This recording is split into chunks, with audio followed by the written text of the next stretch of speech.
Okay, to start, I was hoping you could just introduce yourself, tell us your name and where Okay. you're from and that sort of thing. My name is Bob Shaffner, and I'm from Minatare, Nebraska, and this is the Brato Norze Saddle Shop. And what does that mean? Brazo Norte is an Argentine word that means branch or fork of a tributary or river. And how I got the name when I was involved in the polo world, why um, the fellow that I worked for called this division Brazo Norte, and I never did really have a name. He called my shop outside of Shaffner Saddle Shop, and he says, "Well, I think you should name it Brazo Norte." So that's how the name got there. It was from me working with him in the polo world, or working for him actually. Okay. So how did you first get started with saddles? Actually, when I went to college, I had a roommate in college who did a lot of strap work and belts and things like that, and I kind of got interested in it and started making belts and did that for a while. And then when I was younger, well, I never could really get a saddle that I really ever liked to really fit me, the ground seat and stuff in it. And I had had purchased some really nice handmade saddles, porters and capriolas, and from all the big saddle shops that were still going at that time, but I just didn't ever like them, so I just decided I would just strike out on my own and see if I couldn't build one, and my own that fit me. And I got a tree and I got some leather and stuff, and I had a friend that was a saddle maker, and he kind of helped me along on the first saddle. And then after that, well, I kind of built that first saddle and rode it for a while and really liked it. And then their neighbors happened to see it, and then they wanted a saddle, and it just kind of went from there. And so did it become something that was like a full-time job for you ever, or has it always been sort of on No, the I side? I was in the ranching business most of my whole life, and I just did it as a sideline. And I worked built saddles in the wintertime when the evenings were long and stuff. I could build 3 or 4 saddles in the wintertime and the long evenings and stuff, and I wouldn't do anything in the wintertime. And all my saddles just went to local cowboys to start out with, and then it just kind of grew from there. I never have really had I guess you'd say, a full real retail business. It's just always just been kind of a sideline and of building saddles over the years. And Right.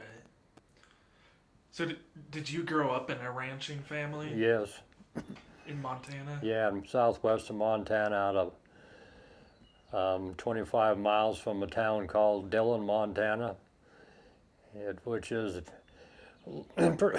pretty much lays right along the Continental Divide between Montana and Idaho. Is high mountain country, cold and lots of snow, like up in Colorado, similar country to that. Yeah. And like I said, I stayed in the ranches business till I was up into my 40s and stuff, and then I decided I wanted to do other things in life, so I sold it and moved on. Uh-huh. But I basically have been a cowboy my whole life, and worked with cattle and horses and a lot of horses. I've driven a lot of draft horse teams and big hitches, and I don't know how many, probably up into the thousands of head of horses that I've started through my lifetime, and I'm still help a lot of people doing that today and stuff like that. So how long have you been here in Nebraska? I've been here, this is, I think, will be 12 years here in Minatare.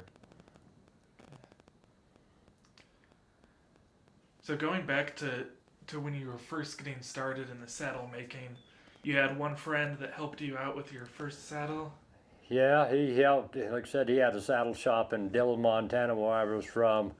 It was an old shop that'd been there for a long time. He was actually the third owner. He was from California, and he was about my age at the time. He moved up from California and bought that shop, but it had been there, well, for 2 generations before he bought it. And he helped me with with the first saddle and everything. Of course, I didn't have hardly any tools at the time, or didn't have a sewing machine and stuff. I had to use all his stuff. And then as time went on, and I, started to build more saddles, I accumulated more tools and stuff, and I finally, well, actually, the first sewing machine that I got, I found a harness machine I found down in Kimball, Nebraska. It was an old saddle shop that was selling out down there, and I bought that. It was an old Champion machine, the first machine I bought.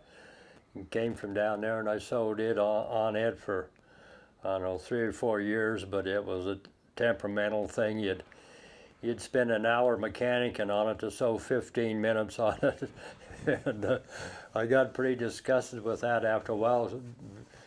For the simple fact, I didn't know anything back then about sewing machines. And I sold it, and then that's when I was able to acquire this Landis 16. And this Landis 16 came out of Dale Harwood's shop in Shelley, Idaho, the renowned Saddlemaker. He had 2 of them in there, and he was downsizing his shop, and so Dale is a good friend of mine, and kind of helped me along with the trade, and he knew I was looking for a machine, so he sold me this present machine I have now, and that's how I got that. And it's, like I said, I've had it close to 40 years. What was the name of your friend who had the saddle shop in Dillon? In Dillon, John Seymour was his name. And is he still around? And Yeah, he still he still lives in Dillon, but he sold the shop a couple of years ago to a Saddlemaker, which probably people's heard of Frecker Saddlery. They're originally from out of Idaho Falls. They bought his shop and moved all their production of saddles up to Dillon, but it's still going there. It's been there probably, I'm guessing, well over 100, maybe 120 years. wow. That same shop has been there in this little wooden building. So can you tell me sort of like the process that it takes to make a saddle? Like, where do you start? Yeah, if you want to cut this, we can put out a fresh tree if you are interested in that. What you Okay. start with. Yeah. Okay, if you want to stop it. Yeah.